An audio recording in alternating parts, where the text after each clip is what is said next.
श्री गणेशाय नमः। हर हर महादेव। क्या आपने कभी सोचा है कि महादेव के तांडव को सृष्टि का अंत करने वाला नृत्य क्यों कहा जाता है? क्यों कहा जाता है कि उनकी एक झंकार से ब्रह्मांड नष्ट हो सकता है?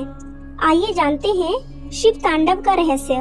कथा के अनुसार भगवान शिव केवल विनाश के देवता नहीं हैं, बल्कि सृष्टि के रक्षक भी हैं। उनका तांडव नृत्य मात्र क्रोध का प्रतीक नहीं है, बल्कि ब्रह्मांड की गति और संतुलन का प्रतीक है। शास्त्रों में तांडव के 5 प्रकार बताए गए हैं, जिन्हें पंचकृत्य कहा जाता है।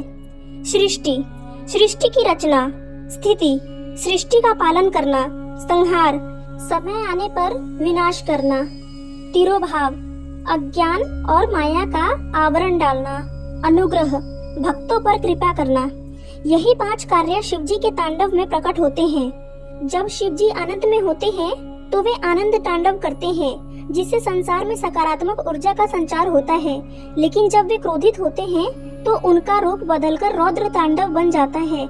यह वह शक्ति है जिससे संपूर्ण ब्रह्मांड हिल जाता है। कहा जाता है कि जब महादेव रौद्र तांडव करते हैं तो उनके डमरू की एक एक ध्वनि से समय की धारा बदल जाती है। उनके प्रत्येक कदम से प्रलय की लहर उठती है।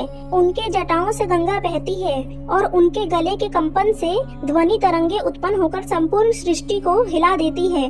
पुराणों में एक कथा मिलती है, जब त्रिपुरासुर नामक राक्षस ने तीनों लोकों में आतंक मचाया, तब भगवान शिव ने उसका संहार किया। विजय के बाद उन्होंने तांडव किया। वह तांडव इतना प्रचंड था कि देवता भी भयभीत हो उठे। देवताओं ने मिलकर शिवजी से प्रार्थना की कि वे अपनी शक्ति को शांत करें, क्योंकि उनकी एक झंकार से समस्त लोग भस्म हो सकते हैं। लेकिन यह भी सत्य है कि शिव का तांडव केवल विनाश का प्रतीक नहीं है। तांडव का अर्थ है जीवन और मृत्यु का नृत्य। यह हमें सिखाता है कि हर अंत के बाद एक नई शुरुआत होती है। जैसे पुराना वृक्ष गिरता है तो नई कोपलें जन्म लेती हैं, वैसे ही शिव का तांडव सृष्टि में नए जीवन का मार्ग प्रशस्त करता है। इसलिए तांडव नृत्य को ब्रह्मांड की धड़कन भी कहा जाता है। उनका प्रत्येक कदम यह संदेश देता है कि अहंकार का नाश करो, बुराई का अंत करो और सत्य व धर्म की स्थापना करो। प्रिय श्रोताओं, शिव तांडव हमें यह सिखाता है कि क्रोध और विनाश भी तभी सार्थक है जब उनका उद्देश्य सृष्टि में संतुलन और भलाई लाना हो।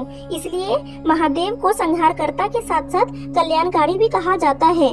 तो आइए आज हम महादेव से प्रार्थना करें, हे नटराज, हमें यह शक्ति दो कि हम अपने भीतर की नकारात्मकता और बुराई का तांडव कर उसका अंत करें और जीवन में नई शुरुआत करें। हर हर महादेव।